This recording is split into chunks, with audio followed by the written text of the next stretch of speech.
We made this.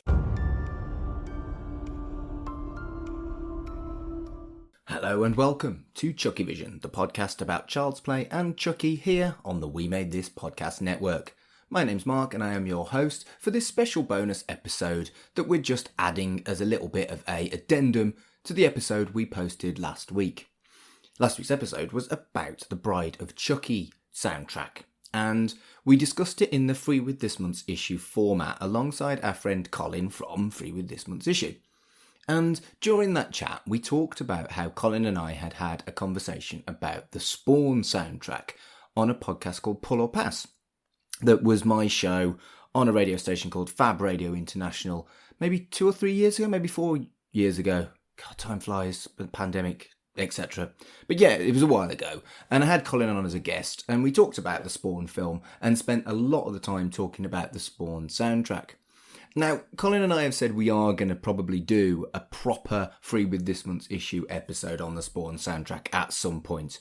But while we're waiting, I thought what we might do is we could potentially put this episode as a curio for the CHUCKYVISION fans to listen to. But I wasn't sure it was relevant enough. So what I did was I did a Twitter poll, and 80% of you said that you wanted it. So do you know what? I thought I'd post it. So no Dev in this special bonus episode. It's just Colin from Free With This Month's Issue and me on an old show, which is no longer available anywhere. It was taken down. So this is kind of a weird exclusive, I suppose. But yeah, if you like comic books and you like me and you like Colin chatting about stuff we like and potentially stuff we don't like, we like the soundtrack, spoilers, we didn't particularly like the film, then this is for you. This is Colin and me on Pull or Pass having a chat about the Spawn soundtrack.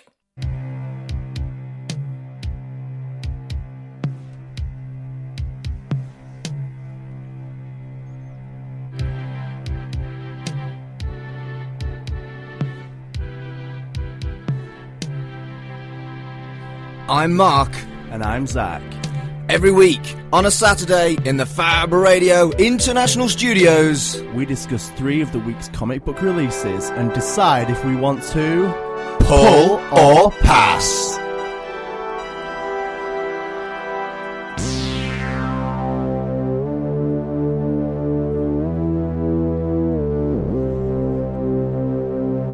Hello and welcome to Pull or Pass, your weekly geeky comic book show. This is issue 40, and I'm your host. My name is Mark. This month, the whole month of this month, and maybe a little bit longer than a month, we're doing Pull or Pass Film Club. Basically, regular co-host Zach is taking a bit of time off, and I'm getting some guests in to have a chat with me about films that have been adapted from comic books. I've already looked at Scott Pilgrim vs. the World alongside Tim Henton. And then I looked at The Crow alongside Malika J. Matthews and Hollywood Fletch from Super Tap Film Club podcast. And today we are looking at Spawn. And I've recruited Colin Jackson Brown from the We Made This podcast network's music shows We Dig Music and Free With This Month's Issue. Hello, Colin. Hello, Mark. How you doing? I'm all right. Colin, you are joining me for a chat about Spawn, the 1997 classic comic book film. Depends on your definition of classic, I think. It exists. Well, it's lovely to have you on, and I deliberately picked Spawn for you because you're a music guy, and whatever else you say about the Spawn film, the soundtrack is something else. Yeah. For people who don't know, who haven't seen the film, the soundtrack was essentially get really rather popular rock act and really rather popular dance act and make them mesh something together for said soundtrack and do that 14 times. Well, it was essentially a spiritual sequel to, there was a film a couple of years earlier than that, I think it was 94, called Judgment Night, where what they'd done for that one is, for the soundtrack, they'd got rock bands and various hip hop acts and got them to collaborate together. So you've got people like Faith No More and the Booyah Tribe, and you've got Helmet and House of Pain and people like that. And then it was 97, so you've got bands like Chemical Brothers and the Prodigy were sort of crossing over into the rock scene, and they thought let's capitalise on that, and got a really good soundtrack out of it, if not a really good movie. Is this both of the films that we're talking about now? Pretty much, yeah. Yeah, Judgment Night I've seen once, and yeah, it wasn't brilliant. I haven't seen it, and I think I'd probably be, unfortunately, like the Spawn film, I think I'd be more into the soundtrack than the film itself. The soundtrack's definitely worth. For me, I watched Spawn at the time. I saw it at the cinema in 97, and 1997 me would have looked at cinema very different to current me. And the soundtrack really did blow me away. And the soundtrack was very much it's something that I remember vividly as part of being a university student at the end of the 90s. And I rinsed that soundtrack again and again and again.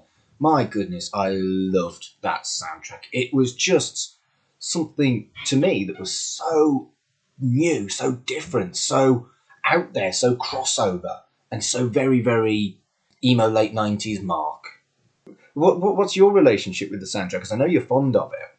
So yeah, I mean the soundtrack came out when it was 97, so I was 15, and it was when I was at school, right at the sort of, me and all my mates were getting into new metal, like listening to Korn and Cold Chamber and stuff like that, and Korn had a lot of like on their B-sides. I remember like the Good God single had loads of remixes that were kind of similar to the sort of electronic metal crossover stuff that they were doing on the Spawn soundtrack.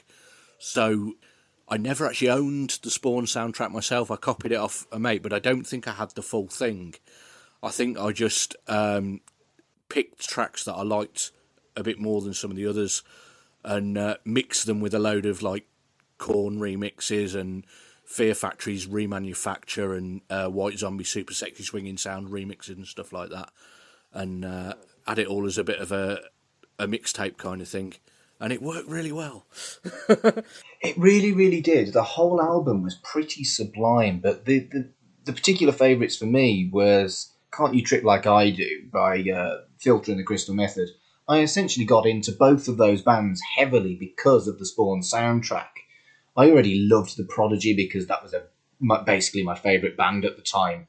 And the fact that they had the guitarist from Rage Against the Machine to 1997 me was the coolest thing that I could possibly imagine at that age, And the Marilyn Manson Sneaker Pimps track, Long Hard Road Out of Hell, that was brilliant, despite the fact the Sneaker Pimps hated it.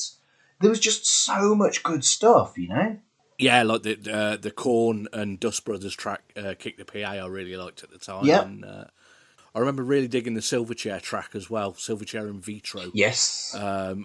And that Silverchair did a redone version called Spawn Again, because they've got the title track. Theirs is just called Spawn. On their Neon Ballroom album, which came out 98 or 99, they'd got a reworked version without the electronics of it, just called Spawn Again.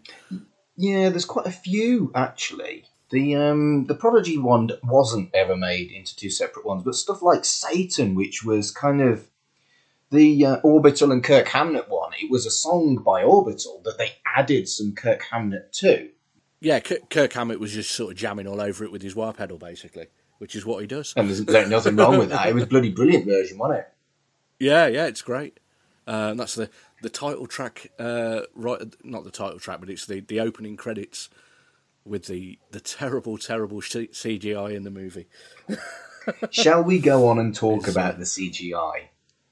I suppose we've got to, really, haven't we? It's not very good. Well, it isn't, but you've got to think, in 1997, it probably was. Nah, it wasn't. You don't think? No, there was it looks really bad now, but it would have looked really bad in 1993. There were, there's some of those like fire effects and stuff like that are like, it's sort of, they're almost like Windows 3.1 screensavers and stuff like that. They're not even Windows 95 level.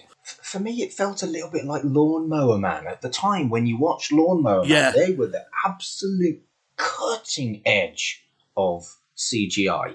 And then it was so dated within just a few years. Lawnmower Man was 92, so that was 5 years earlier. Yeah, that's what I'm saying. It very quickly became dated. Whereas this stuff, it felt like... It just seemed to me like I don't know, it didn't feel good enough to be a cinematic film. It felt like ropey telly kind of CGI. It did, and not just the CGI, the costumes and practical effects as well, because the clown dude, Violator, named after a very, very good Depeche Mode album, but... Was that right? Not a very, very good character. No, I don't think it's named after that. I think it's just... actually, it could be. But I think it may well have been Todd McFarlane just going, oh, that sounds cool. Yeah. I mean, I wouldn't put it past him. He looks like... It's like sub-Power Rangers villain level kind of thing, isn't it, with his costume? And it's like John Leguizamo's worst ever role, which is pretty impressive considering that he was Luigi in the Mario Brothers movie. Do you know, I was going to mention that as well. I can't take the actor seriously because of him being Luigi. And in this, it was almost as bad, The character does look like that in the comic books, but for some reason, translating it to screen, it just didn't work. Well, what's quite weird is the character that he was playing. Yes, it looks spot on pretty much to how it is in the comic books. But he's like supposed to be about 5 feet tall, isn't he? Or like 4.5 feet tall. And John Leguizamo's a really tall dude. So he must have been crouching down. It must have completely messed his back up. Yeah, I think that would have been a very uncomfortable costume for him. I can't see how he would have enjoyed playing that role. And similarly, the makeup for Michael J. White, that was serious levels of effort. But John Leguizamo deserves to be uncomfortable for that performance. He never deserves to be comfortable again. Wow. He should have the sofas removed from his house. Oh, it was bad. I watched this once at the time. I remember we got it out of the video shop one afternoon, and we got this, and there was, I think it was a film... I've got a feeling it was called The Convent or something, and it got Coolio in it as a police officer. Brilliant. And it was that is a film that knew it was a bad film and therefore had fun with it. Whereas this one, I don't think it knew how utterly terrible it was. I'll be honest with you, any film that has Coolio in it is probably going to be a bit tat, isn't it? It was great though. I actually really enjoyed that, but I can't remember. I'm sure it was called The Convent, but I've never found it since, so I might be wrong. But it's I like bad films. Some of my favourite films are, Troll 2 is my absolute favourite film of all time. Oh my god! Exactly. I even like The Happening, which nobody likes. It's. Stuff like The Room, they're enjoyably bad. The Room's wonderful. They are films that are so much fun to watch over and over and over and over and over again. Yeah. And this isn't one of those. I don't know. I can understand where you're coming from, and I'm very much along the same lines as you. I love a tat film. I love a film that is either was never good or hasn't aged well. And I think that this is very much a case of hasn't aged well. And that there are some things to like about this film. Like, you and I are very fond of music and Glastonbury. We've even podcasted about that. And I remember last year, Stormzy got into trouble for saying he was the first black headliner of Glastonbury. And he Yes. was quite rightly called out by Skin from Skunk Anansie, who said, wait a minute, it was me in 98.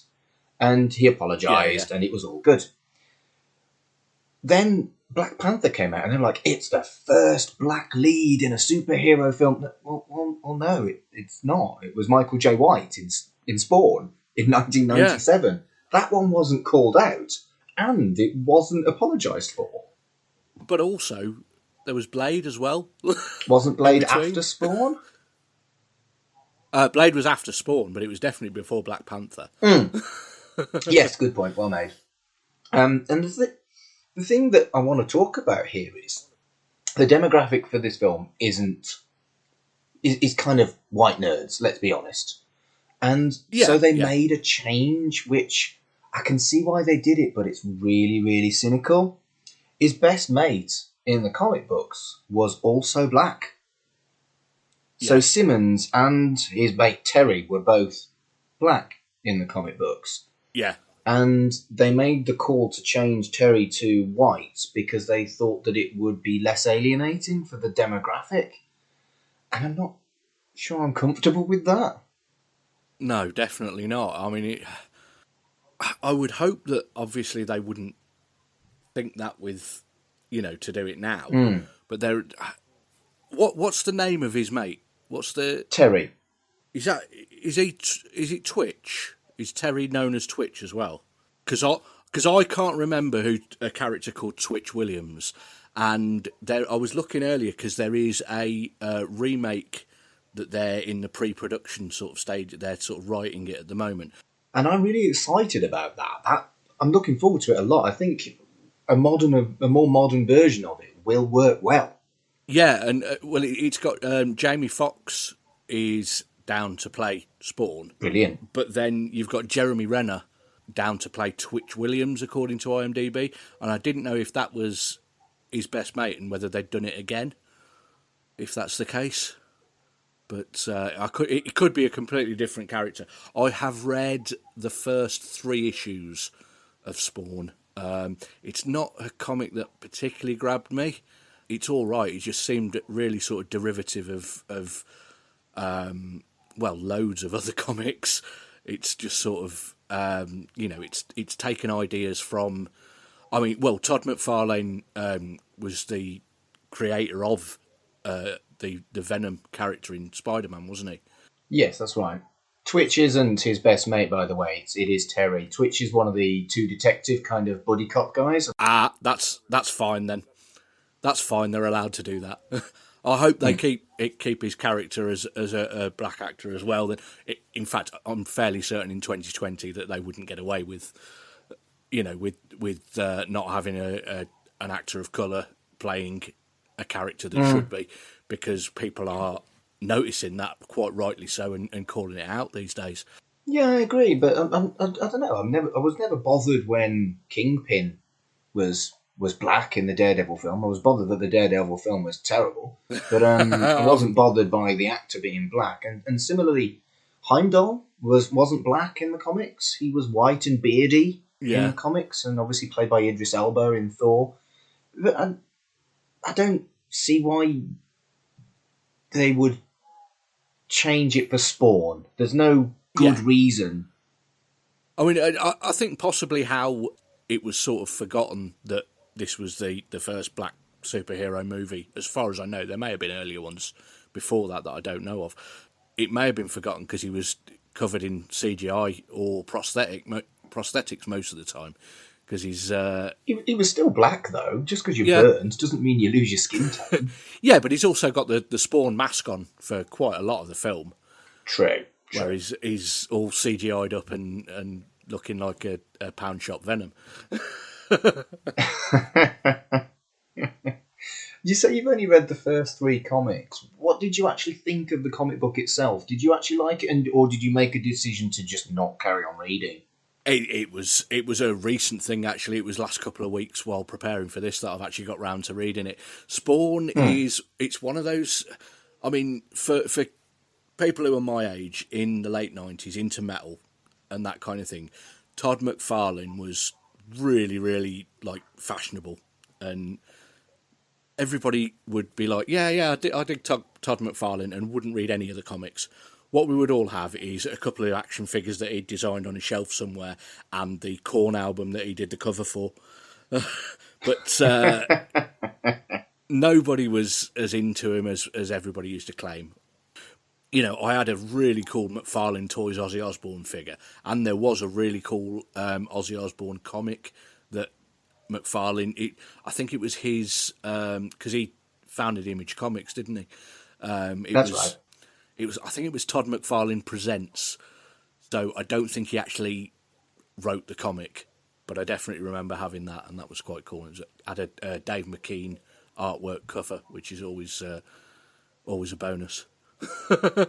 So I think I've read Spawn, and I've enjoyed Spawn. I've read the first 40 or 50, and then I took a massive break, and when I reviewed issue 300 for this show, I really enjoyed it. So I'm currently reading current Spawn, and it's brilliant.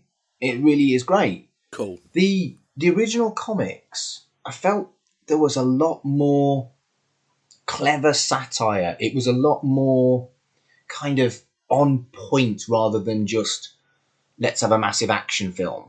And I do feel it lost a lot of what the Spawn story was in this film. I saw an interview that was done relatively recently with Michael J. White. It was a YouTube video, but it was a radio interview that he was doing. Right. He was explaining how the first cut of the film that they made had loads more backstory and details about who he was before he became Spawn. Yeah. You know, a lot more sort of depth to it. And the director, he had a background he was a special effects dude, basically. Mark A.Z. Dippe. Oh, yeah, it wasn't a director I'd heard of. Well, I think this might have been the first film that he directed. Yeah, this was the first feature film. He'd done one music video for Herbie Hancock before that. But he was a special effects guy. He'd worked on Jurassic Park. I think he'd worked on Terminator 2. He'd worked on Back to the Future 2. I mean, that's quite a resume. He'd worked on some really well-respected films just with the special effects. So he apparently went from, there was something like 72 special effects shots in the original cut, and he more than doubled that to the final cut. Right. Because he just got carried away with it and went, I'm going to add even more really bad CGI. I mean, I can't believe we've not even talked about how bad Satan looks in this film. Okay. You know, the CGI version of the devil it's just hilarious, but then making it even funnier is his voice. It's just like, hello, I'm the devil. It really was just the cheesiest, corniest thing possible. I mean, you and I watched the director's cut version. Yeah. Whereas in America, they cut the horror and the gore to make it PG-13. I can't even begin to imagine how bad that film would have been with all that CG and aimed at kids. Yeah. But the devil, you're right, was absolutely wretched. It was like something out of... I feel almost like, was it deliberately that terrible? Well, it's funny you should say make it suitable for kids, because Mark A.Z. Dippe, stuff that he's directed since then, is nearly all kids' films. Right, okay. Nearly all cartoons. He's done a load of Garfield CGI cartoon movies, including Garfield Gets Real, which is potentially... I've got a 4-year-old daughter, and she's just recently got into Garfield, and she was watching it the other week, and it's potentially... It would be vying for the crown of worst film that Mark A.Z. Dippe had made, along with Spawn, because it's so bad. You know, I used to not really mind the Garfield cartoon when I was a kid, but that film was so bad. I have no intention of watching any of the Garfield films. I don't have children. I don't want children. So this film, I'm trying to find some stuff that's good. And I liked the cape. I know this is a little bit scraping the barrel, but I liked the cape. It felt as showy as it is in the comics, and it was cool. That CGI worked with the cape. All the capey stuff was good. Yeah, it was really underused, though. There was, Yes, it was. he didn't have it a lot, which I think was probably a budget thing, because there were a couple of scenes where it was really prominent, and then most of the film it's not even there. There's a scene where he's on the side of a building where he uses the cape to turn invisible, and then pretty much straight afterwards goes visible again, and it's a bit like, don't know why you did that. Just to show you can do it. Okay, fair enough. Yeah, and I thought that the little girl that played Cyan was very good. She portrayed childhood innocence in a really nice way, and Yes. everyone else was kind of like really fearful of his burnt appearance, whereas she was a cute little kind girl. I thought that was actually dead good. Yeah, all of those kids in the film, all of her friends at her birthday party are obviously fearless, because none of them were terrified by this horrifying clown that was entertaining them at the party. Yeah. Yeah, that's true, actually. Yeah, okay, back to criticism. Luigi was just camp as hell. He was really, really, really bad. Really bad. It was all the fart jokes and stuff were like. Now I'm very childish. I think farts are funny, but he couldn't even make them work. I felt like that was really incongruous. It was grim and dark, and the superhero had got burn scars, and he'd been murdered, and he was sad that his wife has got with his best mate, and everything went wrong. Oh, fart joke. Yeah. What? It just felt really, really... even for that character, Violator was supposed to be crazy, but then he became super, super badass, and the fight scene was actually quite cool. That CGI worked, I thought. The fight scene between Spawn and Violator, I thought was pretty cool, actually. It was one of the least worst bits, definitely, yeah. Yeah. But then fart gags. This character was supposed to be such a threat and so dangerous and so evil. And then he was doing trumps and laughing at them. What? Why? I don't understand. Just, yeah.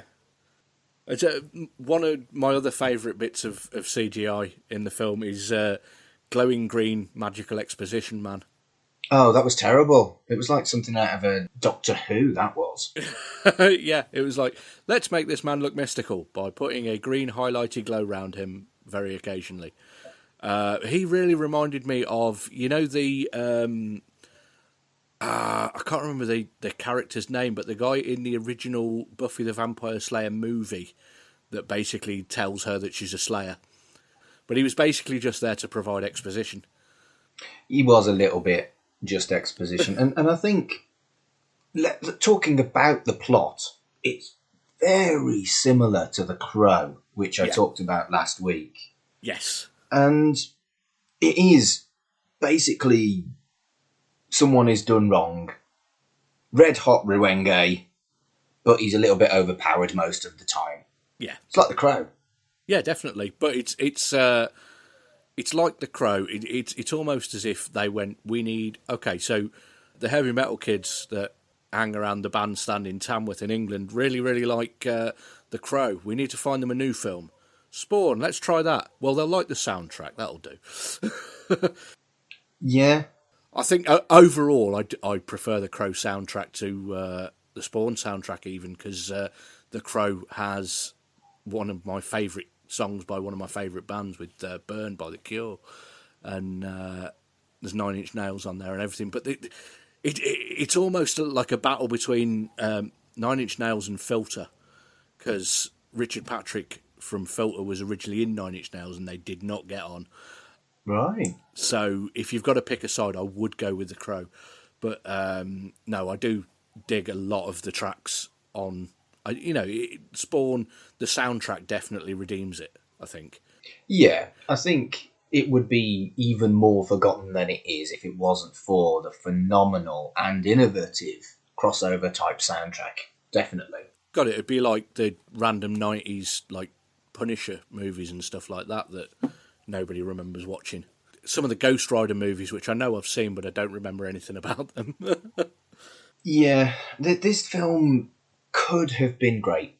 The Yeah. source material is excellent. The soundtrack is excellent. Some of the stunts, the stuff with the bikes, they were great. And everybody loves a red hot revenge story. Yeah. And there was lots of fun explodium and lots of stuff that would make me love it.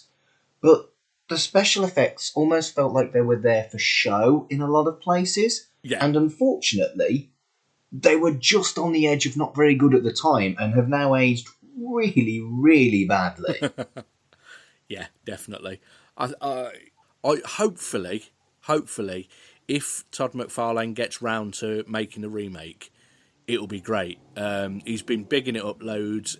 Like we said, he's got Jamie Foxx and Jeremy Renner allegedly are all signed up and on board. And he's been saying that since the success of R-rated superhero movies like Deadpool and Joker, that it's been opening a lot of sort of doors for him. So hopefully that will be, if it can be as good as Deadpool or Joker, I'll be very surprised, but very pleasantly surprised. I think perhaps there are very few films in all of ever that will be as good as Joker. So I think that's a slightly unfair comparison, but I think going into it as an R-rated film and then not being restricted and having to make it PG-13 will be beneficial for the Spawn background. The Spawn is bleak as hell. Spawn is satire. Spawn is ultra-violence. And they didn't get any of that right in the original 1997 Spawn. But I think, like you say, in the current R-rated movies are okay kind of environment, I really think that given a second chance, this will be a great film. Yeah. But will the soundtrack be as good? Probably not. I can't even think who would be on it. I would quite like it if they picked one of the original soundtrack and chucked it on there somewhere as kind of like a nod or an Easter egg. Yeah. You get a lot of that kind of thing in comic book films, don't you? Yeah. Even if it was just on a car stereo as they're driving past, just like the Incubus and DJ Spooky track you only hear as Spawn Man's wife is reversing out of the driveway quite low down in the mix. Yeah. So, they could just do something like that with it. I think so. And it'd have to be Long Hard Road Out of Hell, I think. No, you might struggle with that. Although I think the Sneaker Pimps have broken up. They could probably do the money. Yeah. That was really, really mean. I apologise to the Sneaker Pimps. I'm very fond of the Sneaker Pimps. But, yeah. This film really... I wanted it to be good. I had kind of happy young adult memories of it.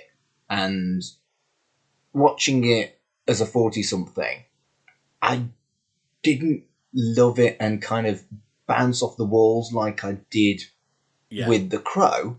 But I feel like I can understand why I enjoyed it when I saw it at the time. Yeah. And I'm now disappointed with it now. Yeah, I can dig that. And the ending's utterly bizarre. Utterly bizarre. Yes. It's like 15 minutes of terrible, terrible CGI that doesn't really make sense. There's bits where Spawn's getting thrown through loads of fire and it just looks like one still picture that's just moving across the background and stuff. What I did find is it's not a film I think I'm going to put on again. What you can do is it's a 90-minute long film. You can save 70 minutes of your time by watching the Cinema Sins video on YouTube where they just go through all of the terrible, terrible things about it, which is very, very funny and definitely worth a watch, and does a better editing job than the original movie anyway, mainly because they edit it down to 18 minutes. Yeah, well, the internet does tend to agree with us. It has an 18% rating on Rotten Tomatoes, which isn't good. No. I mean, I've watched and enjoyed films with lower ratings than that, but they were films that deliberately took the mickey, as opposed to this, which at the time was deadly, deadly serious and a showcase of CGI and all of these things. And, you know, it's definitely hasn't aged well. I mean, some of the CGI, I'll compare it to The Mask. The Mask is allowed to be cartoony and weird, and the CGI, whilst the same quality, still holds up because of the nature of the film. Yeah. Whereas some of the weirdo CGI with Violator's face, it took me out of the plot of the film because I'm like, oh, that's a bit like The Mask. Yeah. I don't know whether that's fair, but because of the nature of the two stories and the fact that one was R-rated and one was aimed at kids, it felt like this CGI was just to the detriment of the film. Yeah. Like Michael J. White was saying in the interview, perhaps the original version was a lot better, but it's like the director being a CGI special effects guy himself, it's almost like perhaps he was underconfident and decided to stick with stuff that he knew, but didn't know. And, yeah. Clearly. Good soundtrack, though. But, yeah, I was about to say exactly the same thing, but the soundtrack is something to be treasured, I think. And it's been in my life a long time, that soundtrack. I listen to it. I still listen to it to this day. And I wonder how I will feel about the remake having a soundtrack that's okay. And being a better film, but a soundtrack that's okay. Because I don't think that will perhaps resonate with me as much, even though it's inevitably going to be a much better film. Yeah, it'd be hard not to. But, I doubt the soundtrack will be as good, but we'll wait and see what McFarlane does with it. Allegedly next year, but obviously he said all that before all the lockdown and stuff happened, which has put everything on bloody hold. So, yeah, I mean, hopefully, but I can be patient. It's been over 20 years. I would say it's worth taking your time over it if you're going to do a decent job with it, Yeah, I think you're right. Indeed. Well, Colin, it's been lovely having a chat about a truly odd, kind of weird film that I didn't realise was as weird until I rewatched it. Yeah. So thank you very much for being on Pull Up Pass Film Club. Thank you. Can I talk about a better film next time? Well, I tell you what, if there is a next time, you can pick the film rather than me. Excellent. Cheers, Mark. So then you've been listening to Pull a Pass, and I'll see you next week.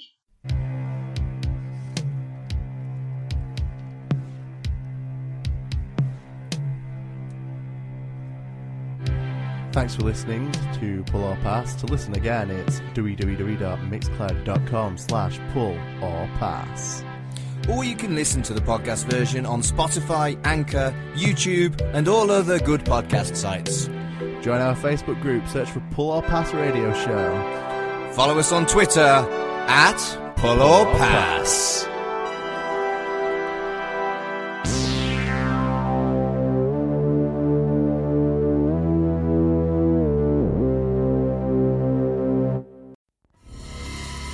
100 years since Nosferatu first terrified audiences on the big screen. 30 years since Francis Ford Coppola gave us Bram Stoker's Dracula. And 10 years since Dark Shadows with Johnny Depp.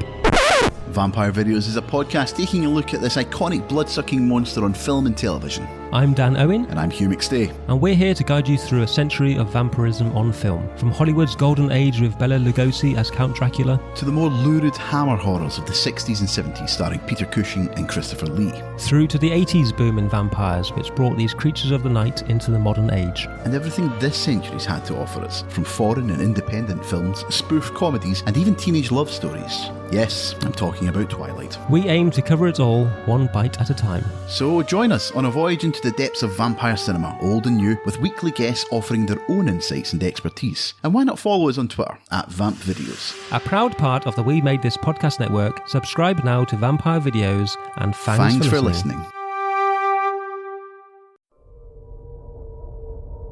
CHUCKYVISION is a podcast brought to you by the We Made This network.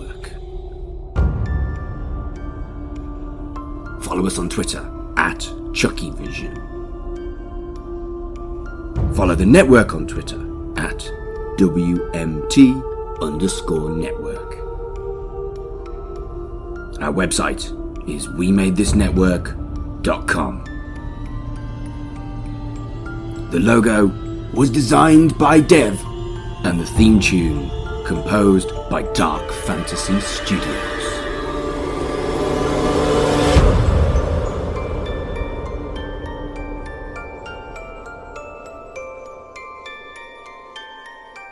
Wanna play?